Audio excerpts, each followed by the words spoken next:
Sans aucune certitude, essayons d'imaginer. France, 2040. L'effondrement de l'économie mondiale, les diverses ruptures d'approvisionnement et la hausse massive des prix poussent des millions de gens dans la pauvreté.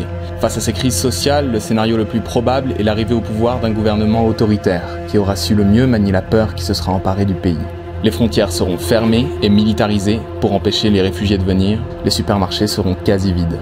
Le pétrole sera rationné et alloué en priorité aux forces dites de sécurité, ainsi qu'au fonctionnement des vieilles centrales nucléaires qui de toute façon tourneront au ralenti en raison des canicules. Incapable de satisfaire les besoins de base de la population, ni évidemment de relancer la croissance dans une économie effondrée, ce gouvernement jouera sur l'ennemi intérieur et extérieur pour maintenir l'ordre. Et je serai probablement en prison. Ou alors, on pourrait tenter quelque chose. Changer le destin en agissant au bon moment, au bon endroit. C'est l'objet de cette vidéo.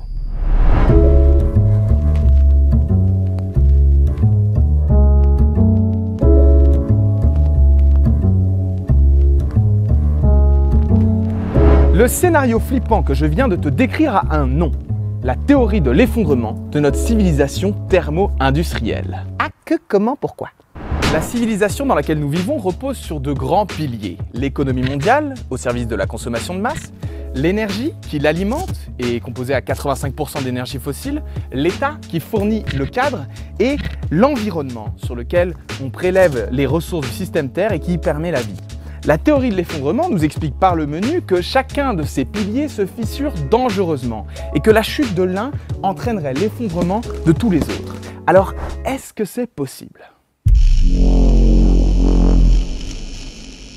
C'est vrai qu'on a une économie à flux tendu. On a tout bonnement supprimé les stocks, optimisé la chaîne de production pour réduire les coûts et maximiser les profits. Tiens, un Boeing 747 par exemple, c'est 6 millions de pièces produits par 6500 fournisseurs dans plus de 100 pays différents. Mais si un des maillons de la chaîne de production vient à céder, que ce soit à cause d'une catastrophe naturelle, d'un problème politique local ou d'un problème économique, c'est toute la chaîne qui est impactée. Pablo Servigne, co-auteur de Comment tout peut s'effondrer, a fait remarquer que l'éruption du volcan Eyjafjallajökull a provoqué aussi bien des pertes d'emplois au Kenya que l'arrêt d'opérations chirurgicales en Irlande ou de lignes de production de berlines en Allemagne. Bon, jusque-là, rien de bien grave. Les berlines allemandes, comme dirait Chirac, ça m'en touche une sans faire bouger l'autre. Là où ça craint un peu plus, c'est que le système financier mondial est au bord de l'abîme. Alors on va pas le pleurer, sauf que 3 bulles colossales menacent de provoquer un effondrement du système dans son ensemble. Une bulle de l'endettement privé qui représente quand même 225% du PIB mondial, une bulle de la cotation des actions qui sont très surévaluées et une bulle de la dette des étudiants états-uniens qui représente 1500 milliards de dollars, c'est l'équivalent du PIB de l'Espagne qui va imploser et laisser un grand merdier. Mais tout ça est très compliqué et j'ai envie d'en parler davantage en détail dans une prochaine vidéo, alors abonne-toi si ça t'intéresse de savoir comment certains comptent plumer ton compte d'épargne. Nos États, ces piliers de l'ordre social, vont-ils réagir à une crise financière et économique avec humanité et solidarité ? Il y a peu de chance, vu qu'ils jouent d'ores et déjà à la guerre économique, à dire America First et à ne pas vraiment aimer les processus démocratiques qui nous permettraient de prendre collectivement des décisions contraignantes. Non, pour moi, un Trump, Bolsonaro, Poutine, ils vont jouer la carte de l'autoritarisme et affaiblir encore une démocratie au bord de l'asphyxie. L'énergie maintenant, le moteur de cette civilisation, à commencer par l'énergie fossile qui nous a portés si vite et si loin qu'on a réussi à changer le climat pour des milliers d'années. Quel bilan! Déjà, les gisements de pétrole s'amenuisent et l'industrie fossile doit découvrir de quoi sortir 60 millions de barils de pétrole par jour d'ici 2030. C'est l'équivalent de la production journalière de 6 Arabies Saoudites. Et ça, c'est juste pour réussir à maintenir le rythme actuel. Plus de pétrole! Bonne nouvelle pour le changement climatique! Eh ben oui, mais non. Parce qu'en fait, la raréfaction du pétrole conventionnel pousse les compagnies à se tourner vers le pétrole non conventionnel. Gaz de schiste, sable bitumineux, forage en eau profonde, qui ont des conséquences bien plus dévastatrices sur le climat et l'environnement. Peut-être qu'en remplaçant les énergies fossiles par des énergies renouvelables, on pourrait éviter les dégâts. Oui, mais non. Les énergies renouvelables, bien qu'on en parle beaucoup, c'est toujours que 3,5% de l'énergie qu'on consomme. En fait, elles ne remplacent pas les énergies fossiles, elles s'ajoutent. Il y a 50 ans, les énergies fossiles, c'était 85% de l'énergie qu'on consomme. Aujourd'hui, c'est toujours la même chose, sauf qu'on en consomme 2,5 fois plus. il n'y a pas de transition énergétique et c'est ça qui dérègle le climat. À ce moment de la vidéo, il est possible que tu te sois déjà dit « Merde, vite, mais faut tout faire pour empêcher ça !» Ouais, mais empêcher quoi? Sauver quoi? La civilisation, la consommation, la finance, l'économie ou la biosphère, le monde vivant? Est-ce que ce qu'on veut, ce qu'on doit sauver, ce serait pas ce qui permet la vie et pas seulement la nôtre, l'eau, l'air, la forêt, l'Amazonie, celle qui est en train de brûler?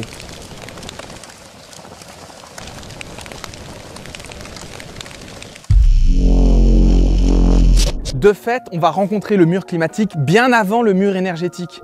L'effondrement du pilier environnemental qui soutient la vie sur Terre est d'ores et déjà en train d'avoir lieu.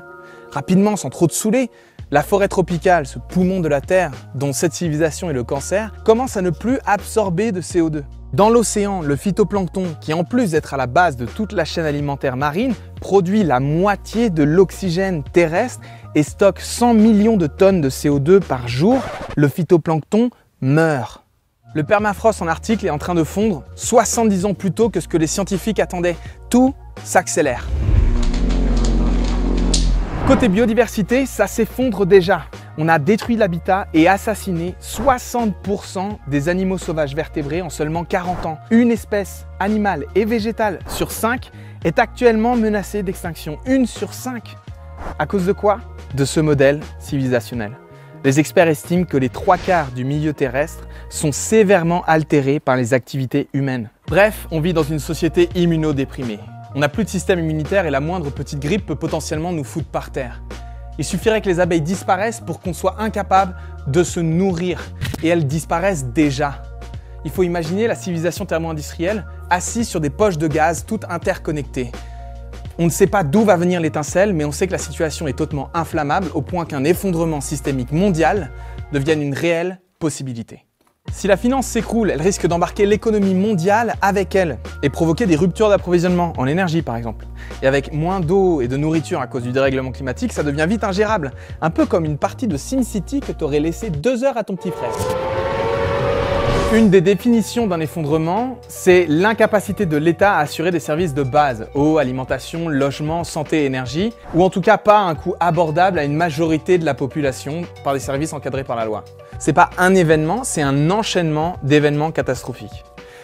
Et c'est à la fois rapide et lent, c'est graduel et brutal. En fait, c'est des chocs environnementaux, mais aussi et surtout des chocs politiques, sociaux et économiques. Mais attention, il n'y a pas de certitude radicale. Personne ne peut prédire avec certitude si, quand et comment ça va se passer. Et surtout, on ne sait pas comment toi, moi, la société va réagir. Il y a là des marges de manœuvre qui m'enthousiasment tout à fait et dont je vais parler dans la dernière partie de cette vidéo, alors reste bien jusqu'à la fin. Alors certes, la science ne peut pas avoir de certitude, mais l'effondrement, c'est pas non plus une croyance New Age. C'est des modèles mathématiques, des faits, des risques, des hypothèses et des scénarios. Et pour toi qui doutes que tout ça soit bien sérieux, essaie de voir les choses comme ça. T'es jamais certain que ta baraque va prendre feu. Ça t'empêche pas de prendre une assurance, d'installer un extincteur et de ne pas laisser ta poêle à frire sur le feu sans surveillance. Surtout que plus tu considères le risque d'un incendie probable, plus tu peux l'éviter. Et c'est pas que un truc de scientifique ou d'écolo hippie. Il y a des gens dont tout prévoir est le boulot, comme l'armée ou le Premier ministre, qui connaissent déjà ces théories et s'y intéressent de près. Si on ne prend pas les bonnes décisions, c'est une société entière qui s'effondre littéralement, qui disparaît. Cette question-là est une question assez obsédante. Moi, elle me taraude beaucoup plus que certains ne peuvent l'imaginer. Aucune civilisation n'a exploité et détruit, n'a changé la face du monde aussi vite que la nôtre. C'est ce qu'on appelle la grande accélération. Le dégagement de méthane, l'acidification des océans, le PIB mondial, la population, l'usage de fertilisants, quand tous les indicateurs partent en exponentiel dans un monde aux ressources finies, avec une forte inertie, le scénario le plus réaliste est celui d'un effondrement. Quand on consomme en quelques mois ce que la planète est capable de reproduire en 1 an, on sait que ça doit s'arrêter, de gré ou de force.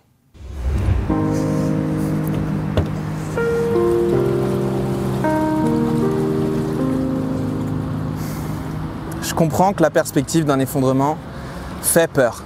Ça brise des futurs qu'on avait pour nous, pour notre famille. Et j'aimerais tellement pouvoir m'en foutre, penser à quelque chose de plus réjouissant.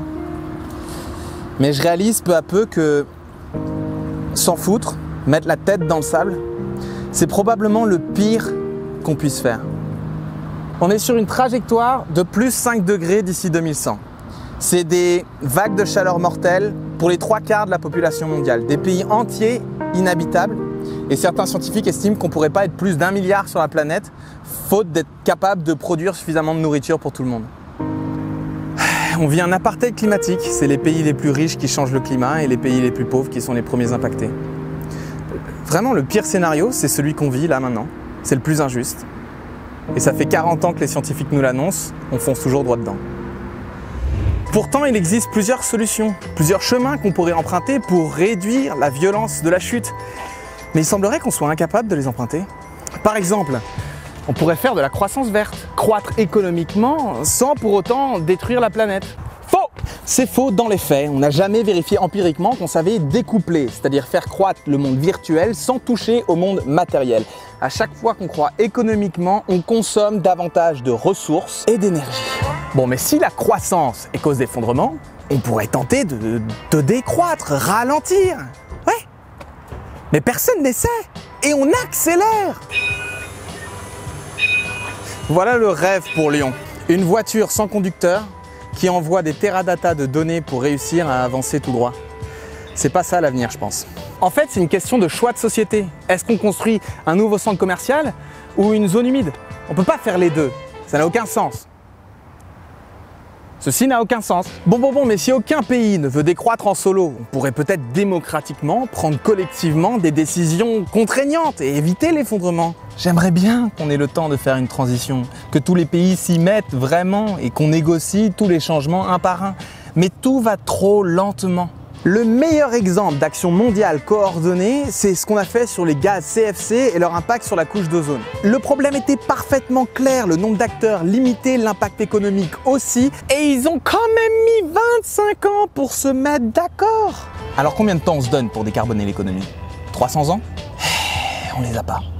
Aussi dingue que ça paraisse, c'est l'année prochaine, en 2020, que l'humanité s'est donné rendez-vous. C'est à cette date-là qu'on doit faire stagner les émissions de CO2 et qu'à partir de là, elles descendent. Non, vraiment, sans une profonde redistribution des cartes que je peine à imaginer, je vois pas de salut qui puisse venir d'une décision des États. Alors est-ce que la solution viendrait de nous en tant que consommateurs? Une révolution pacifique par le boycott de la consommation et la massification des éco-gestes? Je pense qu'il faut le faire. Ça va nous permettre d'être plus résilients, d'être mieux préparés aux chocs qui s'annoncent. Mais je crains que ce ne soit pas suffisant. Convaincre patiemment chacun d'entre nous, ça irait si on avait 100 ans. Or, on ne les a pas. Et même, nos adversaires poussent tellement à fond pour qu'on consomme toujours plus. Ils nous ont au confort, ils nous ont à la publicité, qui est quand même le deuxième budget mondial après l'armée, que je pense qu'on n'arrivera pas à convaincre tout le monde.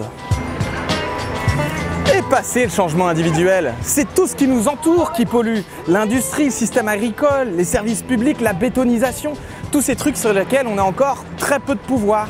Mais il ne faut pas oublier que certains d'entre nous ont plus de pouvoir que d'autres. Est-ce que ce seraient les plus privilégiés, les plus riches d'entre nous qui impulseront le changement? C'est clair que si les plus riches de ce monde mettaient toutes leurs ressources en commun pour construire une société résiliente et low-tech, ils pourraient faire de grandes choses.